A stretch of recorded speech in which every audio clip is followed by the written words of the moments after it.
Now for the main event of today, I think it's fair to say for anyone who switches on the television to watch news these days, what we've seen in terms of the change of landscape and choice on television has changed dramatically over the last few years. It used to be CNN, BBC, that's pretty much it, and your local news fare. Now we have all types of new kids on the block, new players coming into the TV scene. Well, CCTV International is definitely one of those new kids and big players on the block. And it's my pleasure today to introduce Mr. CAO Ri, who is the Director of International Programming and also a person who's been around all different types of TV operations. He's been a reporter, a presenter, a producer, and now manages 160 people around the globe. We'll take questions after he speaks, but please, Mr. CAO, come to the podium.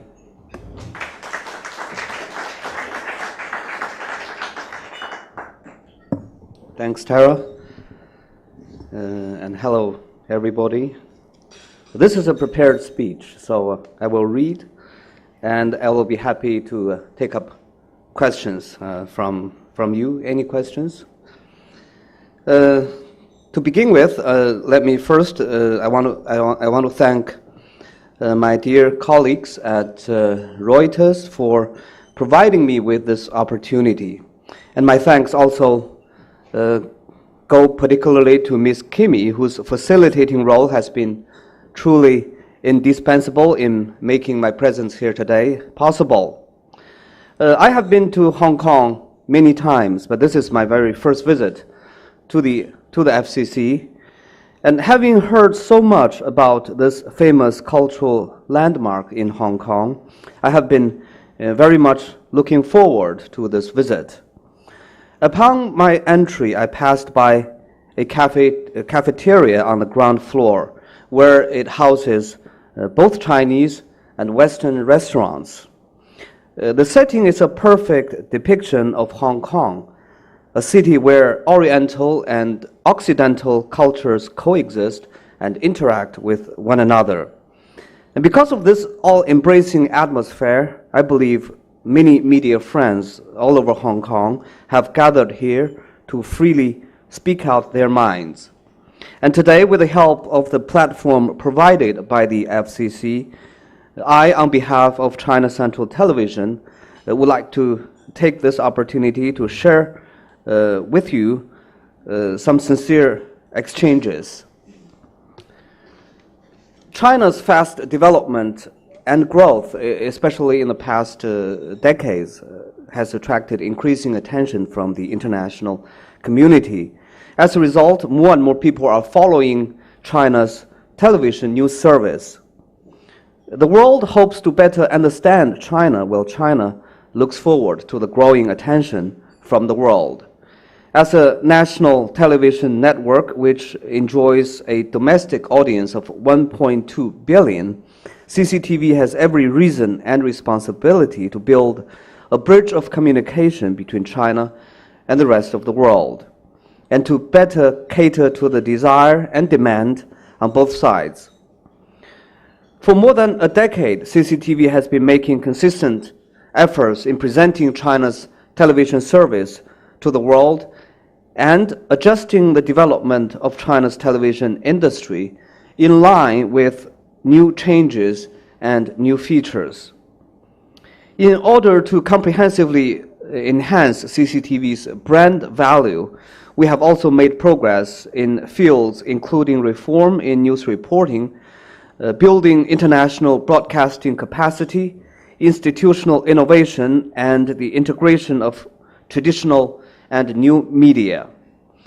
The strategy of focusing on news service, which is the strategy of China Central Television, I think set up by the station 2 years ago, has enabled CCTV to reinforce originality of its news service and expand its core broadcasting resources.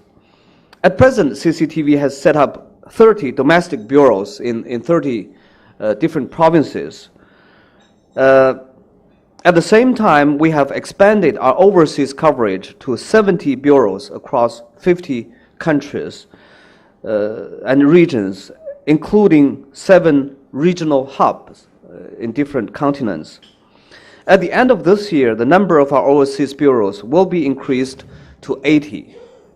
I think this is the biggest number in terms of television bureaus in the world. An integrated news gathering and editing network has been formulated at home and abroad with fast response, news gathering system, and strong on-the-spot reporting capacity. Up until the end of 2011, CCTV's daily rate of news broadcasting has topped 600 news items per day, with original first broadcasting rate reaching 48%. The aforementioned news items not only covered China's domestic political and current affairs, such as the commemoration of the 90th founding anniversary of the Chinese Communist Party, but also presented China's major scientific and technological innovations, such as the successful docking between its space laboratory module and the spacecraft Shenzhou 8, and also the diving of the submersible Jiaolong. CCTV's coverage on the campaign by the Chinese government against corruption saw the release of expenditure records of more than 90 central government agencies. Concerning the well-being of the general public in China, CCTV has exercised effective media supervision over the adjustment and control of China's policy on real estate. Constantly prepared in responding to breaking news when a major high-speed railway accident took place on July the 23rd, 2011, CCTV dispatched a news team to the accident site in less than 3 hours. Now I can say anything happens, any breaking news happens on the Chinese mainland, we guarantee we will have the reporting teams to be on the spot as quickly as possible.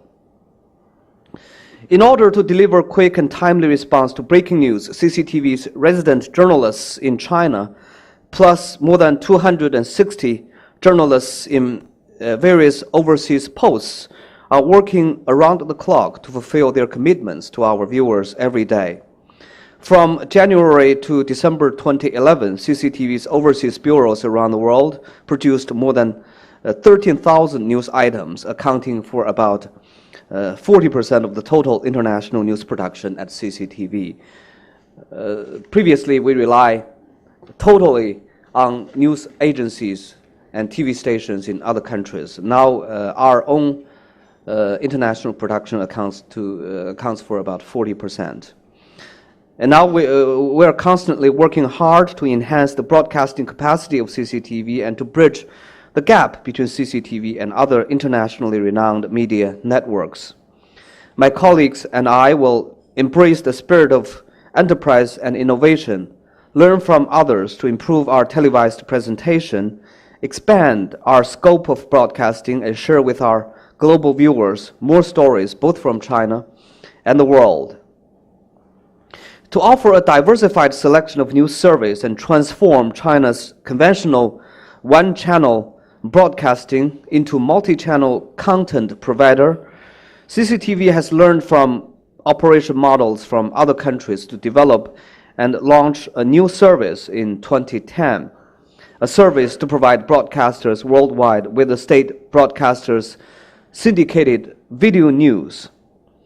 With this service in place, we hope to make CCTV video news materials directly available to foreign media clients' editorial terminals, ushering in an era of omni-media for CCTV, and thus satisfying the increasing international demand for video news content from China and promoting the interaction between China and the world. On January 1st, 2011, CCTV launched its own video news service and marked the establishment of its internet-based global distribution system on May the 25th, 2011. CCTV officially launched its professional video news service with the birth of CCTV News Content Corporation Limited.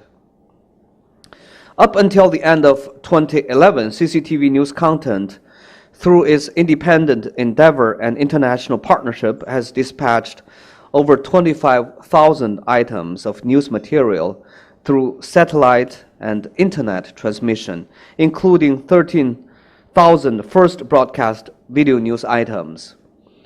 As of the end of 2011, many foreign media agencies have used news materials provided by CCTV News content, a total of more than 270,000 times, with a daily usage rate of 800 times. On average, more than 70 foreign TV networks are choosing CCTV's news service every day, which covers China's political, economic, and social news, as well as international issues. And pursuing the commitment to offer timely, effective, reliable, objective, and accurate video news service, CCTV hopes to demonstrate through CCTV News content its exclusive perspective and capacity for news gathering, providing reliable video resources to other global media agencies for a comprehensive and objective report on China, catering to the international community's expectation to deepen their understanding of the country. At present, the news production by CCTV's news content accounts for 75% of the total news production in China.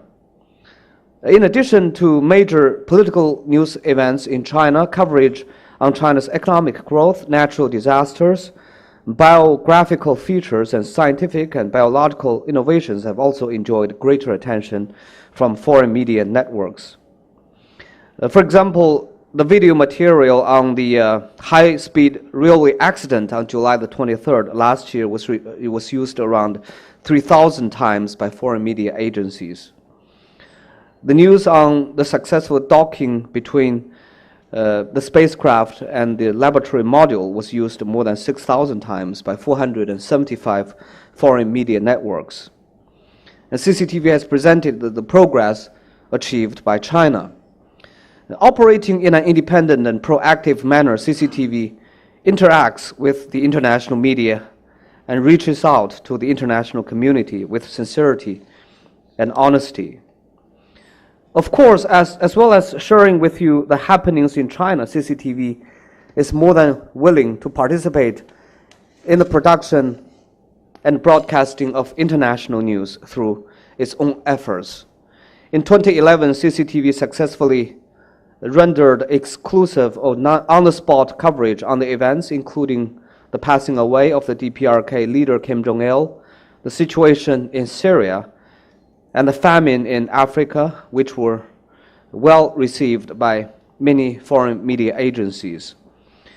And during the past week, CCTV correspondents zoomed in on the news of the DPRK's satellite launch, the ceasefire agreement in Syria, and the new round of negotiations on the Iranian nuclear issue. The exclusive video materials provided by CCTV's news content already received extensive attention from our overseas counterparts. The news item of the DPRK's official announcement of its satellite launch failure was used 630 times in less than 24 hours. And our on-the-spot video material on the attack of a CCTV journalist in Syria was picked up by our clients 185 times. CCTV is the only TV station that has a bureau with two crew members in the DPRK in Pyongyang. We have one reporter in Pyongyang, we have one cameraman. We are sending one more English-speaking reporter to Pyongyang. And CCTV has its bureau in Myanmar, which I think is the only TV station in that country that has a bureau. Here I'd like to show you a couple of video clips which were CCTV's correspondents' news reports. This is the, I think the report filed right after the passing away of the DPRK leader, Kim Jong-il. It was aired on China Central Television. It was distributed to global media organizations.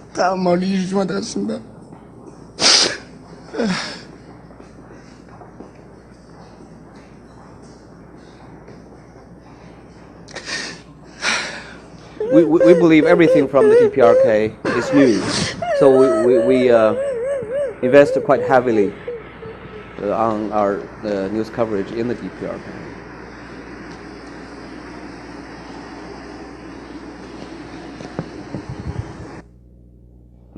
Yes, next please. The video clip is more than 2 minutes, so we don't have to watch it.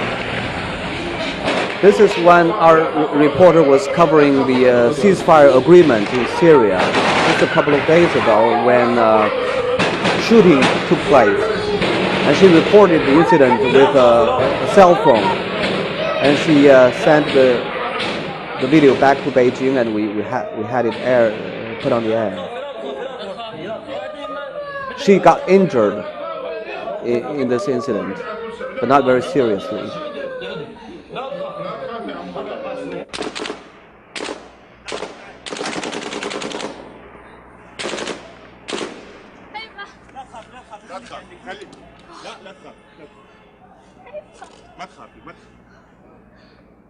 就是哈一代的身份证了。在这张身份证上，我们看到哈一代已经是29岁了，而根据规定，年满18岁的叙利亚公民。Well, those were just two of the news clips produced by CCTV's correspondents across the world. Actually, on the list, on the news content list of top single news hits in 2011, apart from major events or incidents in China, news on the international hot topics have also taken up a lot of space. As I said, the report on Syrian mass protest against the Arab League resolution was ranked number 1, being picked up as many as 2,450 times. And furthermore, the exclusive reports by CCTV correspondents on international affairs have seen a rapid rise in usage by other media agencies. Because I'm responsible for international news coverage, so I'm very familiar with this field. In addition to our daily routine video news service, CCTV's news content has further diversified its delivery modes during the past week. At present, we are testing the provision of live news signals. Last month witnessed news content delivering through the Associated Press live news signals of 8 events at the 2 annual sessions of China's National People's Congress and the Chinese People's Political Consultative Conference, which included the opening and closing ceremonies, the work report delivered by Premier Wen, and the press conferences, respectively, by Premier Wen and Foreign Minister Yang. The total length of live signal lasted 650 minutes, and the signal was used around 700 times by overseas media agencies. 2012 will see China host many more important international events, such as the summit of the Shanghai Cooperation Organization. Other major events in China will include the launch of a new manned spacecraft, the 15th anniversary of the handover of Hong Kong, and the 18th National Congress of the Communist Party of China. Of course, people are very much interested in that. And CCTV news content will deliver improved live signal service tailored for our global media partners and clients. We always believe that the rapid increase in the usage of news content products demonstrates the recognition from our media partners and counterparts overseas. Of course, CCTV will work hard to tell the stories of China to the world through professional video services, discovering and recording the modern world through Asia's perspective. Video news content will serve to open new communication models, channels for CCTV. As a new business and service product, we will need time to accumulate experience and improve our operations. Therefore, we have chosen to adopt international cooperation from the very beginning. With their rich experience in the industry, we have selected the Reuters and the Associated Press to become our partners, as well as renting their global networks to distribute video news content to the world. We have also been able to learn from AP and Reuters in developing the capacity of our own video news service based on their standards. Here again, I would like to express my sincere gratitude to Reuters, to AP for their support to CCTV's news content.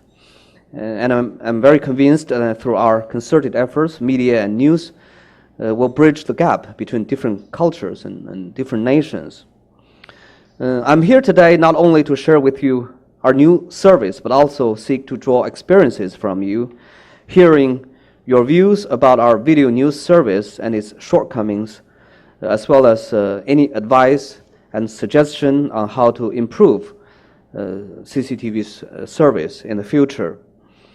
With regard to problems including timeliness and quality, CCTV is enhancing its capacity in news gathering, editing, and releasing, improving the service in terms of both quality and quantity. In the future, CCTV news content will not only target conventional TV broadcasters, but also enter new media terminals such as websites and mobile phones, mobile TV, and outdoor media, with materials specifically formatted to fit the demands of various media outlets, so as to provide our clients with a comprehensive and professional video news service.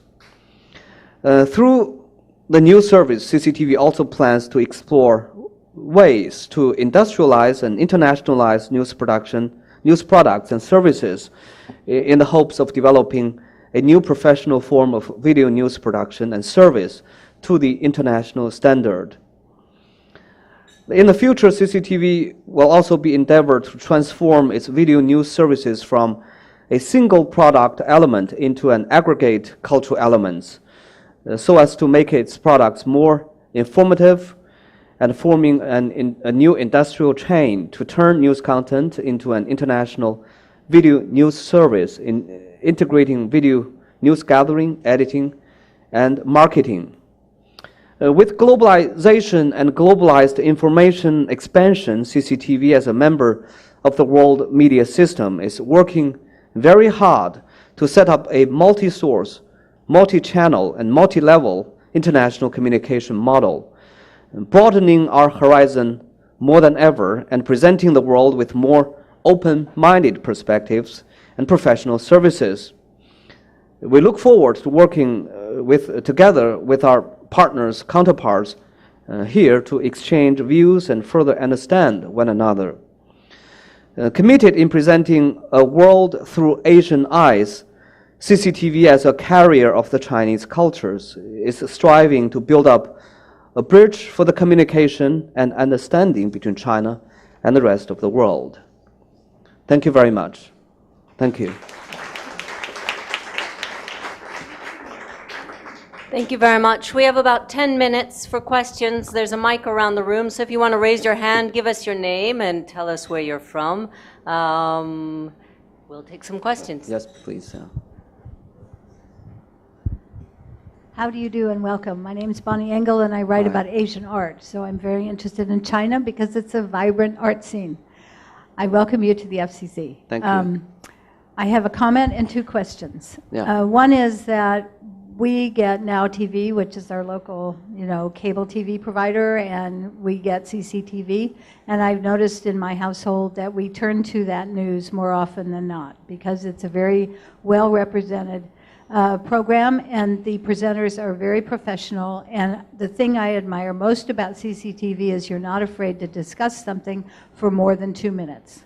So we really appreciate that you can go into depth in some of the more contentious things. Thanks. But my questions maybe are a little bit more difficult. One is, do you have to be a party member in order to run CCTV International News? And second is that you gave us a lot of figures about how many people have used your reporting. Yeah. So that means there must be thousands of monitors of all sorts of people all over the world figuring out how many times your things are broadcast. And if you're going to be partners with AP and Reuters, is that just a one-way street? You feed to them, or do you take their feeds back? Of course, we take their feedback. They give us reports regularly about the usage of our news content. And thank you for your nice comments on CCTV. And to answer your first question, I was very surprised that you asked that question, because no one in the country asks that question. Whether you have to be a party member, to be a journalist, to be a TV reporter. I don't think the people in China will ask that question because they know that answer very clearly. You don't have to be a party member to work in the media area. Even internationally, that's a history that has already gone past many years ago. I'm responsible in answering questions that way. You don't have to be a party member. No. Even you are a bureau chief of CCTV, you don't have to be a party member. Even you are a vice president of CCTV, you don't have to be a party member. Of course, it's better if you are a party member.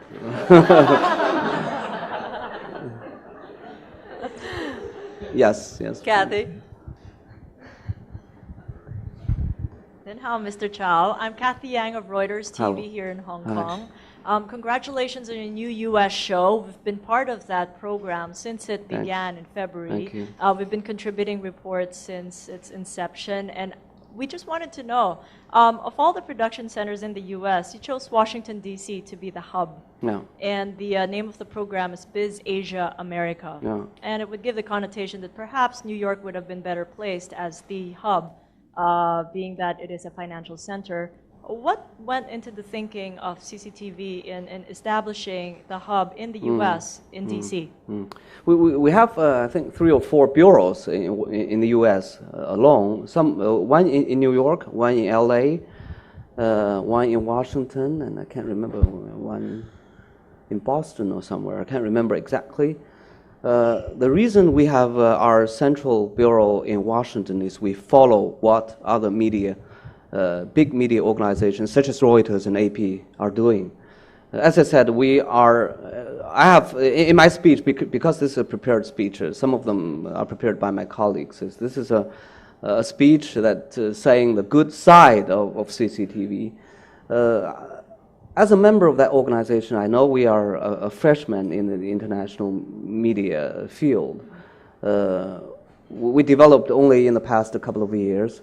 So we learn a lot from well-established media organizations in the world.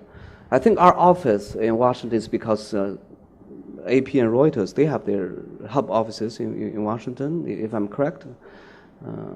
Or many big international media organizations choose Washington to be their hub. I don't think there is any other reasons, because in London, our bureau stay very closely with the Associated Press. The similar situations happen in other cities. When we set up our bureaus, we study very carefully how other TV stations are setting up their bureaus. I hope that answers your question. Yeah. Other questions?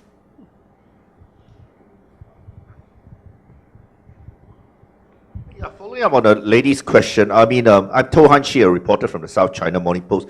There's this perception in various parts of the world, especially in America and Europe, that CCTV is a propaganda tool of the Chinese government, and it will promote a very biased propaganda view that will not be easily swallowed by viewers around the world, especially Europe and America.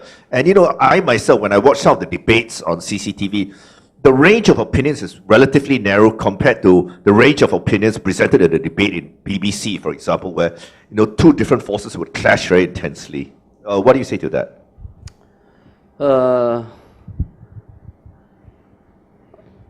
Let me answer your question this way, because I studied in the West.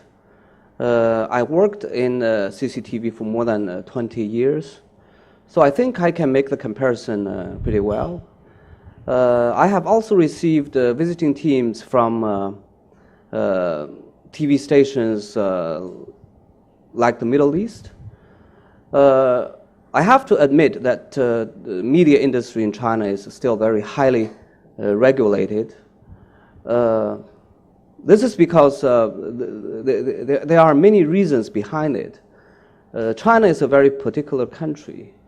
When I received visits from correspondents from Middle East TV stations, they share with us the same thing, the same idea. That is, TV stations are always regulated or controlled in a certain sense.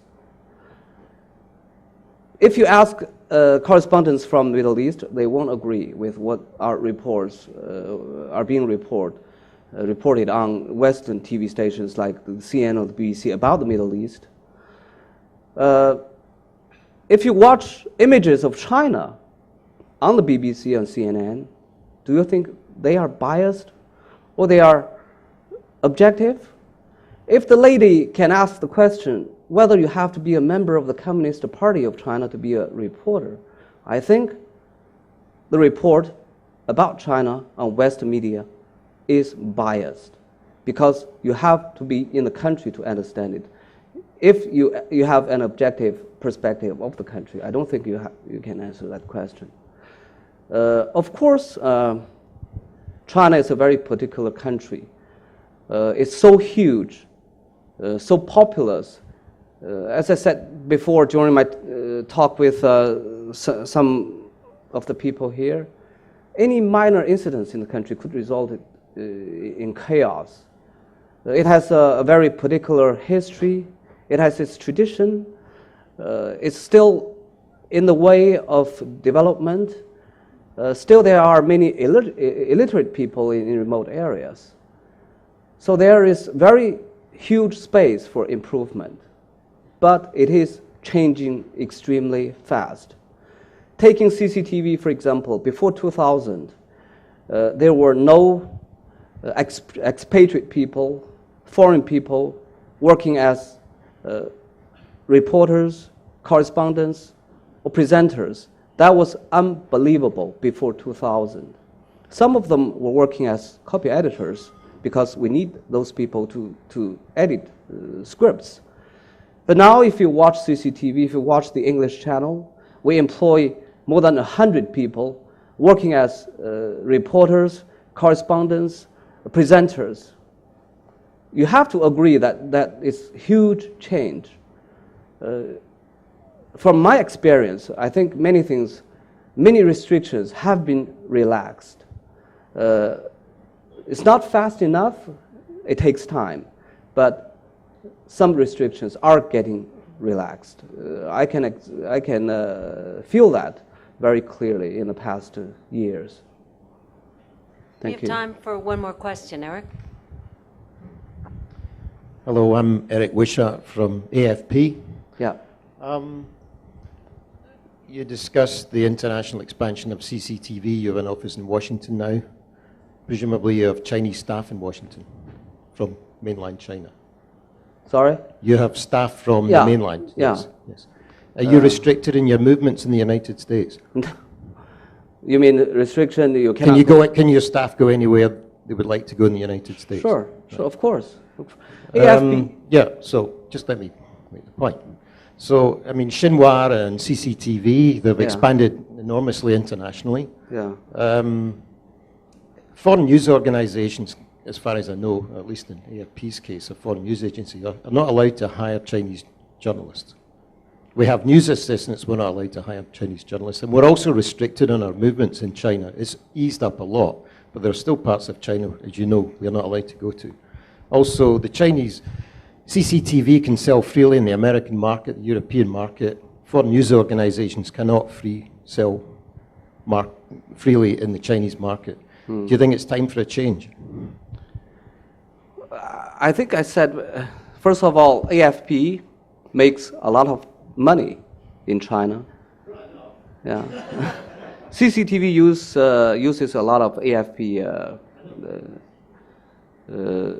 pictures and text reports. as I said, I understand what you said pretty well, but I also said this is a very particular country. It has many things. You have to be there for a certain period of time to understand it. What I can see is the changes. Today I am here because before I came here I reported to my boss. It's not because I'm a party member or not, because it's a procedure. I have to report to my boss that I have to be to do a speech in another place. He said, just go and say whatever you can say. My presence here today, I think, is a very clear demonstration of at least CCTV's willingness to open our minds to our media friends and counterparts. Many years ago, of course, no person would be allowed to be present in such a place. It takes time to change, but we are changing. As I said, I stayed in the West for many years. I worked for CCTV for many years. I know the situation pretty well. I think many of my colleagues, they know very well. We are working hard to catch up, but it takes time. Sometimes the situation is much more complicated than you can imagine, especially when it comes to news reporting and news coverage. I can give you one example. CCTV has set up 30 bureaus in China, in 30 different provinces. The reason was because before we relied on provincial TV stations to feed their reports or signals to CCTV. But gradually we realized they were not happy to do that, particularly when bad things happened, such as mine incidents or corruption cases. So we decided to set up our own reporting teams in different provinces, our own reporting bureaus. I think we are working very hard. And this was approved by the government. The local government were not very happy in the very beginning, but gradually they understood that you have to be open. You have to tell the truth. I think everybody in the country knows that. Even my colleagues, they understand that. But it takes time. I think the world doesn't want to see a chaotic, a turmoil China.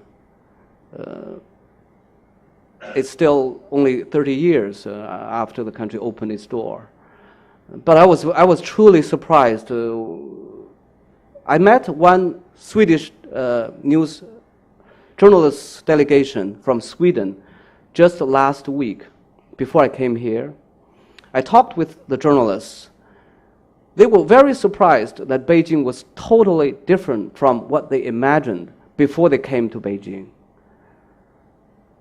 Now this is, we are in an age of communication, but in their mind, China, Beijing were totally different. But when they look at the city, they look at the cars, they look at the buildings, they have a very different interpretation. Of course, media in China, CCTV, for example, have our own problems. But I have to point out that in Western media, some of them don't portray an objective or comprehensive picture of the country. That's how I feel. If you ask me questions like why party members to be, sorry, I mentioned that again. If you look at pictures on Western TV, of course, bad stories are news stories, of course, but it has to be balanced. I hope you can have chances to talk to people from the Middle East, reporters, journalists from the Middle East, from Africa. They share my perspective in many ways. What we see on television about the Middle East, about Africa, I think are not completely true. Some of them are very biased. Thank you.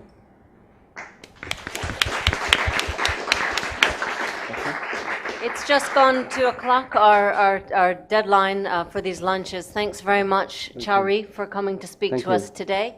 And a small gift from the club, and wish everyone a good afternoon. Thank you. Thanks.